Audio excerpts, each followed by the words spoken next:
Sandali na Ano yung ginawa ko? maaari bang pagbigyan? Grabe yung falsetto. Tapos yung ipin niya pa dun sa Idol Philippines, kulang pa. Maaari bang hawakan ng iyong mga ngiti? Kamay yun. Kasi hindi niya ako pinakain ng masarap. Ikaw yung nagpapakain ng masarap. Lagi kong sinusubuan, pre! Sinusubukan mo. Tapos ako hindi man lang makapagpapak, pre! Ano pinapasubo mo? Yung hotdog na pag piniprito ko, Oo. ano, Masarap ba yung luto niyang hotdog? Sunog nga eh. lumalabas ka automatic sa ano namin eh. Sa Sa- newsfeed namin eh. Oo. Kaya Tapos pagkalabas ini-scroll na, namin. niniscroll ko na agad. Ikaw rin lumalabas ka madalas eh. Sa balita. Joke lang. So what is up? It's your boy Aga, straight out of QC, repping from Tandang Sora. Vlogging is the name of the game, and if you subscribe to my channel, I'll promise to keep you entertained. At ngayon guys, nagbabalik ang ating mukbang with special guest. At ang guest natin ngayon ay walang iba kung hindi isa sa pinaka-pogi, isa sa pinakamatikas, isa sa pinakamatangkad at malakas na dating sa social media. Walang iba kung di si Wamos at ang kanyang asawa. Ayun yung pinakagusto kong intro sa lahat na nagisang ko. Pasok talaga. Pasok na pasok. Grabe na sa isang frame kami ni Wamos. Sinabi ko na to sa mga previous video ko na pagkatabi ko siya talagang kailangan ko mag-ayos kasi nasasapawan ako. Medyo nahihiya ako. Sa minsan naman pagdidikit naman ako sa kanya para akong peklat. Hindi naman. Grabe ka naman. Kala akong balat eh. Kapag kakadikit niyong dalawa, tingnan nyo. Oh. Nasa puti nga. Pero pangarap ko maging maputi ah. Pangarap ko maging moreno eh. So balik tayo. Swat ad ka pa. Unang-una isang karangalan na bumisita sila dito sa bahay. Mga kilalang social media influencers. I'm sure kahit sino kilala pag sinabing Wamos at Tonet. At ngayon, kakain tayo. Meron tayong ditong yellow cab, not sponsored. Meron tayong pizza, chicken wings na spicy, at meron tayong lumpia. Simulan na natin. Simulan natin, Gutom ka na. babakbakin ko na yan. Babakbakin mo na? Mamili ka, babakbakin ko yan, babakbakin kita. Ito na lang. Ayan na lang, Wag sige, ako. bakbakin ko na yan. So, for today's vlog, Pero mahal maanghang siya, okay lang. maanghang yung wings. Hindi, okay lang. Para kay Gasi, pipilitin ko yan. Tama. Yan yung pagmamahal ko sa iyo. I love you too din, pare. Gusto mo ba ng chili sauce? Ayun ang hindi na. Okay na. Okay na. Din sa ketchup. Kuha kitang wings. Okay lang. Hindi ka malig sumanghang? Mainit, no? Ano masasabi mo sa lumpia? Ketchup. Sarap. Mahilig ka ba magluto? Ako. Ah, we? Kaya luto ko, kakaiba. Ano yun? Mga kanin na may suka. Hindi. Na adobong sinauna. Oo. Yung adobong tuyot, pero sobrang daming mantika. Ah, masarap yun! Oo nga. Gusto ko nun! Yun. Pagpunta mo roon, lulutuan kita. Uy, sarap. Adobong sinauna. Isang pirasong baboy lang, nakakaisang ganing ka na marami. Talaga? Sarap, oo. Ganun kasarap yung luto niya. Isa pa, yung kanin mo, gagawin ko pang sinangag yan. Mas masarap pa sa chowpan. Ano yung secret recipe nung sinangag? Ang pangalan ko doon, chowpin. Chowpin. Bakit chowpin? Chow lang siya, tapos parang pinipira-piraso ko yung mga ibang mga baboy lang. Basta, Chowpan na pinira-piraso. Chowpin. Oh, chowpin. Masarap ba talaga? Masarap, promise. So, ayun. Ito kasi nagsimula ata kayo sa social media, tama ba? Kaya kailan kayo nag-start? Ako nagsimula talaga ako. Nung unang-una nangangarap pa lang ako ah. Siguro baka mga 16, 17 years old. Nagsisimula na ako mga mag-vlog-vlog nung mga 2012, 2013, gumagawa na kami ng mga panis Ilan videos. taon ka na ba ngayon? 31. Wala. Grabe ka naman sa tanda ng mukha na to. 26 na ako. 26. 26 na ako, di ba? 27 ka na. 27 na pala ako. Na-adjust lang naman ng isa eh. Oh, so, Kaya mo na agad. Oh. Akala ko nga mga 16 lang eh. Yan ang sinasabi ko sa'yo eh. Mabata ako pagkatabi kita. Gusto Tama. kita kasama araw-araw eh. Ay, nakakaya naman kayo na. So, nagsimula ka sa Vines. Sa mga ganon. Yung mga saglit-saglit na video. Mga saglit-saglit na video, kumbaga parang gumagawa kami ng mga panis video ng mga, uy, may bomba! May bomba! Oo, may bomba! Tapos bigla kami magtatakbuhan nun. Pero yung nasa gitna nun, yung pambomba lang ng CR. Yun yung mga ginagawa namin daw. Oo, mga ganun vibe. Kaya dati pa lang talaga nangangarap na ako maging vlogger. Tagal na rin. Meron akong isang trick ko lang nung 2019. Gusto ko pa nagsasalita si Wamos Sabi ko, nung 2019. May before and after. Ano nangyari noong 2019? Yung before and after, gumawa ako nun. Kung matatandaan nyo, sobrang viral sa profile ko pa lang yung expectation versus reality.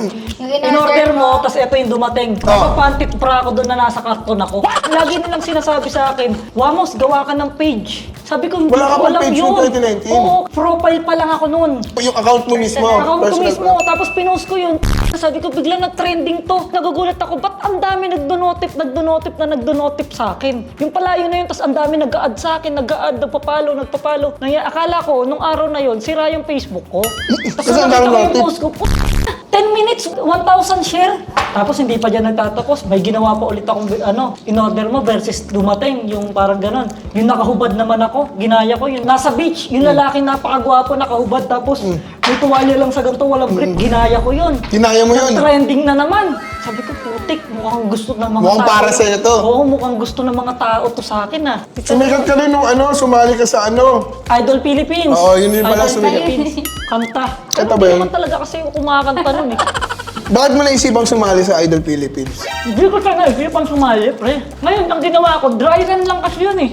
Napapayaran ako ng 5,000 para lang for example sa mga judges. Tapos kinuha nila yung clip na yun. Tapos ngayon, sabi ng IBS sa akin, nawa mo, sige na, nakakatawa to, ipalabas natin to. Tapos hindi talaga ako mapayag kasi lalaitin ako ng mga dancer. Kasi dancer ako, di naman ako singer eh. Bakit ka sumali doon sa dry run? Hindi, may pera 5,000 eh. Eh noon, malaki na yung 5,000 para sa akin. Kakanta ka para sa 5,000. Kakanta ako para sa 5,000 kasi wala kami ibang pagkakakitaan kundi yun lang talaga yung ano ko eh. Pwede ka ba kumanta para sa vlog ko? Loreto yung kinanta mo din, di ba?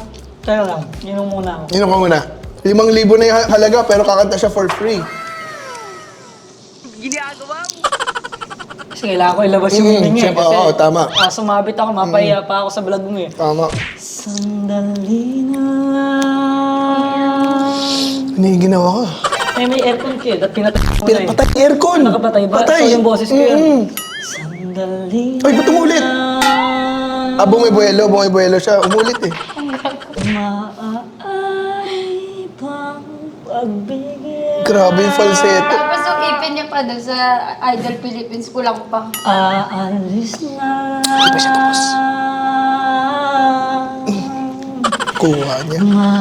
Maaari bang hawakan ng iyong mga ngiti? Kamay yun. Hindi, binago ko na eh. Ako yung original lyrics na eh. Oo, binago niya. Ang galing.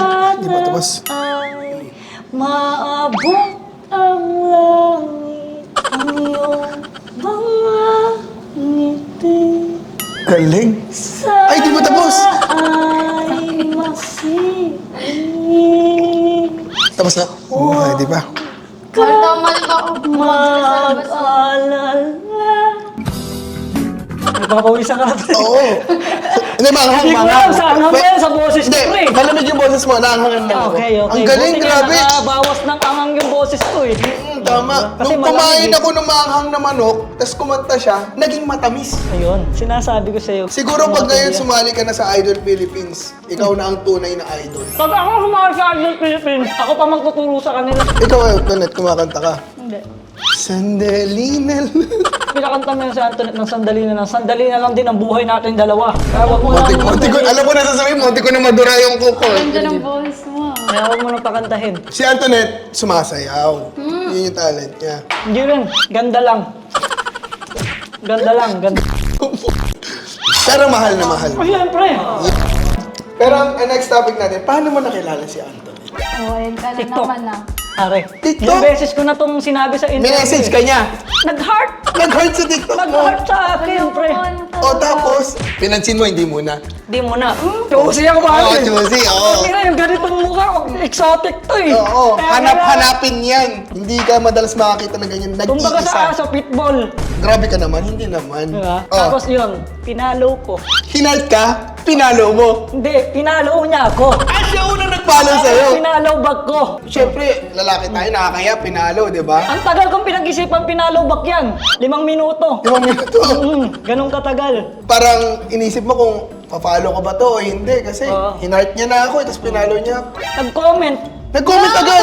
Comment agad, Lahat pre. na ako. Ang Ano ka galing mo! Ay, saan siya nag-comment sa post mo? Sa post ko. Sumasayaw. Uy, wala ka mag-comment siya sa post niya. Wala kang kinoment? Wala. May kinoment ka doon. May kino... Ako na nagka-comment ngayon. Hindi, siya yung nag-comment sa video ko. Nag-comment din ako kasi nag-comment siya. As respect lang naman, oo. Ikaw lang nag-comment. Ako naman nag-comment nun. Oo. Nag-away Iniiba kasi. mo yung usapan. Sigurado ka ba? Oh, hindi ako lang. Hindi ako na yung nag-comment. Pero ilang years ago na yun. 2020, bago mag 2021. Iba pa Pandemic. yung babae niya nun eh. Aray! Hindi, syempre, hindi pa naman kami magkakilala eh. Oo, pinalubak mo Ay, lang. hindi pa kami magkakilala kaya wag kang magsalita ng ganyan. Oo, hindi. Di ba? Wala kang kasalanan. Hindi pa eh. Hindi ko kayo magkakilala. Parang ang dami nga eh, no? Never touch, never has been. Never been touched, never been kissed. Yeah! But totally damaged. No damage. So, ang next question ko, ano nakita mo sa kanya na hindi mo nakita sa karamihan ng mga babaeng lumalapit sa'yo? Hindi ako kasi nung una ka talaga, nagandaan ako. Nagandahan ka? Maganda. Panlaban. Panlaban sa ibang mga manok. Pag nakabagjabong. Oo, laban. Ito. Maganda. Maganda. Mabait. Mabait. Ako yung iniiyakan, pre. Ah, talaga? Sinasabi ko. Naniniwala naman ako doon. Ako iiyakan yan. Pre. Di, Ikaw niyakan mo na siya. iniyakan ko na yan kasi hindi niya ako pinakain ng masarap. Ikaw yung nagpapakain ng masarap. Lagi kong sinusubukan, pre! Sinusubukan mo. Tapos ako hindi man lang makapagpapak, pre. Ano pinapasubo mo? Yung hotdog na pag piniprito ko, Ah, after ko oo. may ano, Putlong. jumbo pa nga eh. Jumbo ba? Masarap ba yung luto niyang hotdog? Sunog nga eh. Mahilig kasi ako sa toasted, pre. Mahilig ako sa toasted, Oh, pre. toasted, oo. Hindi lahat ng hotdog, kailangan hindi itosta. Tama. Masarap ang toasted. Oo. Kaya nga nauso yung barbecue na ano, yung na hotdog na sinusunog, di ba? Kasi yun yung masarap. Masarap ang sunog. Masarap pag sunog. Masarap. Nasarapan ka naman kahit sunog. Sasawsaw mo lang sa ketchup. Kailangan may Kailangan ano. talaga may mga tomas, may mga ganun. Tama, para mas malasa. Tama naman yun. Babalik ko naman sa'yo yung tanong. Ano nakita mo kay Wamos na wala sa ibang... Siyempre, maganda, mabait, maraming mga poging lalaki, mga may abs, mga malaki katawan. Ano nakita mo kay Wamos? Yung mukha, kakaiba. Hindi, mabait siya. Talaga sinabi ko sa kanya yun nung una namin pagkita. Tapos ano siya... Nung pagkita mo sa kanya, mabait ka. Ginanon mo. Hindi. Hindi. Ano siya yung sobrang marespeto siya sa babae. Wow. Kaya siya never been kissed, never been touched. Ewan ko Respect. lang, baka sinasabi niya lang.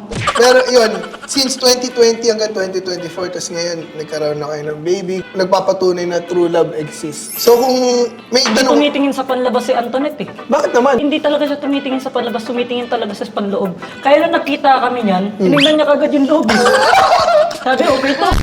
Yun pala. Yun yung unang tinignan niya. Oo, Yun pala yung gusto panloob niya. talaga yung tinignan. Tapos nagka-baby na rin kayo ngayon. Balik natin yung sarili mo nung 2014, nung unang pagbablog mo, na imagine mo ba na aabot ka sa puntong ganito ngayon? Unexpected eh.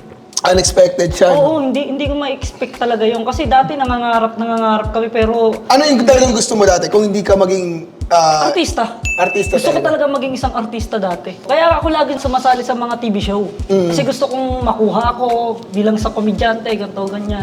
Tapos ngayon, nakuha mo na rin yun. Isa ka ng artista ngayon, komedyante. Oo, nakakapag-taping na kami sa ibang mga ano. May mga lalabas akong pelikula ngayon na bago, mga ganun. Abangan niyo yan. Wala pang eksaktong title, wala pang eksaktong araw or oras kung kailan, tsaka kung ano. Basta meron kami ngayon ginagawa. abangan na lang In nila. talks pa lang. Oo. Ikaw lead dito. Yeah. Hindi. Grabe yung yaya niya, parang ang pogi na. Hindi kasi first time ko eh. Sa pelikula, first time kong ako yung bida rito. At Tsaka saka- comedy, hindi ito mawawala. Ano kasi minsan, mas pinapanood yung mga comedy kasi ang sarap panood. Masarap Relax lang eh. panoorin kasi hindi mo na pwedeng dagdagan na nai-stress ka pa eh. Huwag mo na dagdagan yung stress Huwag mo. mo na, oo. Kumbaga Ganda. parang sa mga tao, dadagdagan mo pa ba yung stress ng mga tao? Tama, yung magaan lang, no? Yung Maganda chill lang. yung talagang mapapasaya mo sila para bawas stress. Ganon, di ba? Tama. May mga times ba sa buhay mo na naisip mo, ayoko na maging influencer, pagod na ako? Ay, hindi. Never. Never ko naisip yun. Pero one time, may mga napapagod din kami. Pero hindi kami napagod kasi sinabi namin na titigil na kami. Napapagod kami kasi syempre, araw-araw kami nagpo-post. Nag-iisip Ah, nagdi-daily na kayo dati? Oo, daily talaga. As in, bugbugan talaga Ngayong daily. taon lang Daily kami sa nag-stop. Facebook, daily sa YouTube. Araw-araw nagpo-post kami niyan para lang may... Hindi ba kayo na umabot sa point na parang mauubusan na kayo ng, wala na, ano pa gagawin natin? Hindi, wala eh. Sa isang Ako kasi dati, araw, 3 beses kami. Sa isa- Ito yung page na. isipin mo yung pre. So, iba-iba sa tatlo? Paano yun? Kayo ngayon, di ba? Nagpo-post kayo ngayon Daily. sa Facebook. Isang page Daily, lang. isang Facebook page lang. Hindi, kami araw-araw, 3 yun. Ganun yung grind nyo. Oo, araw-araw yun. Buo yun, straight yun, taon yun. Mahirap talaga maging content creator kasi kailangan maging mataba yung utak mo, yung imagination Sobra, mo sa sobra. ganyan. Pero pag gusto mo talaga yung ginagawa mo, you don't feel like working, di ba? Totoo yun, Parang totoo yun. ano lang, mag-enjoy ka. Lalo na pag nakikita mo yung pagtanggap ng tao na natutuwa sila, nabubuo mo yung araw nila, yun yung best feeling para sa akin. Parang sa amin kasi bonus na lang namin yung sahod eh. Bonus Ang- na lang ang- namin yung ang sahod eh. goal talaga is may goal sa amin, mapasaya. mapasaya namin yung mga tao eh. Bonus na lang sa amin yung sahod eh. Tama. Ganun yung ginagawa Parang namin. tayo, ganun din sa akin. Tapos si Antoinette, pag wala naman akong maisip, nag-iisip din yan. Dalawa kami. Mataba rin yung Parang utak ni Antoinette. Mataba rin yung utak niyan. Ba't parang dalawang beses may inulit yung mataba? Oo, niya talaga ko. Pero anong kinikilig ako pag nakikita ko kayong dalawa? Boba nga, mahiga pa sa short eh. Kaya nga pinipigil ko nga ihina ako eh. Pero ito, may isa pa akong question sa iyo, Wamos. Kasi sa pagiging social media, influencer and social media star nyo, may mga times na nagkakaroon kayo ng mga issue, di ba? Na Marami, pinag-uusapan kayo ng tao for the Sobra. wrong reasons. Paano mo tinatanggap yun at ano yung take mo doon? Kaya trending na naman ako, na-issue ako.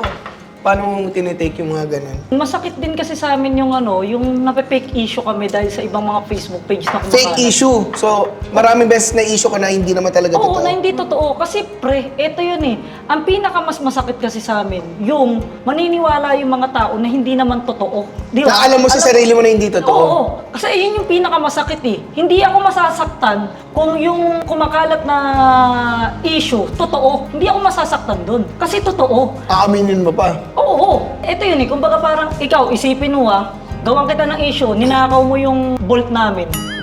O, halimbawa lang ninakaw mo yung bolt namin. Ah. Tapos kumalat, di ba masakit? Kasi hindi Masakit, totoo. oo. Kung sakaling totoo, tapos na-issue, totoo yun. Para okay pa sa pakiramdam mo kasi alam mo sa sarili mo na totoo yun eh. So sa dami ng mga isyong nangyari sa'yo, marami doon hindi totoo. Marami doon hindi totoo. Paano mong pinaglalaban? Labas-pasok na lang. Hinahayaan mo na lang? Hinahayaan Kahit lang namin pag-usapan kasi, ka, ganun? Kumbaga parang ako Hindi ka gumagawa. magre-rebat? Hindi, minsan rumiribat ako kapag ka talagang masasakit na yung nararamdaman namin. Rumiribat ako kapag ka alam namin na baon na kami. Naka-below the belt na. Oo, below the belt na, hindi na totoo sinasabi nito. Kailangan lang talaga, hayaan mo lang, maniwala ka rin sa sarili mo. Huwag mong hayaan yung mga sinasabi ng iba umabot sa'yo. Totoo yun, ang dami. Kailangan matigas yung ano mo eh. Dami talagang ganun. Tsaka walang artista, walang influencer, walang creator na hindi binabash. Oo. Kahit sinong tao, Lahat, may no? magawa kang maganda, may hindi ka maganda ginawa, ibabash ka pa rin nila. Keyboard warrior, kumbaga. So, bago natin tapusin, siyempre, ay ganyan dito si Wamos and si Tonet, may mga gusto ko bang sabihin sa ating mga viewers dyan, sa ating mga subscribers? Ako, unang-una sa lahat, siyempre, maraming salamat dahil naimbitahan mo kami rito sa YouTube channel mo, no? Tsaka nakakasama ka namin sa isang frame din. Tsaka thank you nga pala sa lahat ng mga pagpatuloy na pagsuporta sa amin ni Antoinette. Yan, sa mga basher, di na mawawala yan. Maraming salamat pa rin dahil kahit basher namin kayo, nanonood pa rin kayo sa amin. Maraming salamat pa rin. Actually, mas nanonood talaga yung mga basher kasi maghahanap sila ng...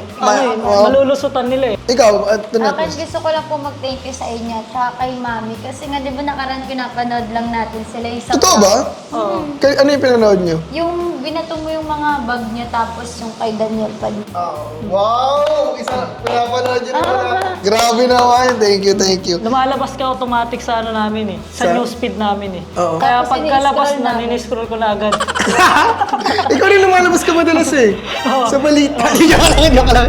So, ayun. Guys, i-subscribe nyo. Ayan, Wamos Vlogs. Antoinette Gale. Yan. Suportahan tayo mga YouTubers, mga social media Kaya abangan influencers. pala nila yung natin, talk show natin. May talk Oo. show pala kami dun sa talk show ni Don Wamos every Friday yan. Ayan. Mag-guess ako. So, kung may mga gusto kayong itanong na kahit ano pa yan itanong sa akin ni Wamos, comment down below nyo. Excited na ako gawin yung Don Wamos. At bago natin tapusin to, brother, bitawan mo sila ng isang malupit na kasabihan. Ayan, ang aking kasabihan, huwag kakain ng tinapay kung walang kape. Bakit? Walang lasa. So ayun guys, thank you very much for watching. Sana na-enjoy nyo itong vlog na to. At kung Yeah. meron kayong gustong gawin na kasama ko ang Wamonet, comment Pwede. down below. At comment down below nyo rin yung mga tanong na tatanungin nyo sa akin sa Don Wamos Yes. Podcast. Dito lang tapos. Ingat lagi, God bless, and see you in the next vlog. Let's go. Yeah. Parang ganito ba yun? Parang... Parang kang tuko ah.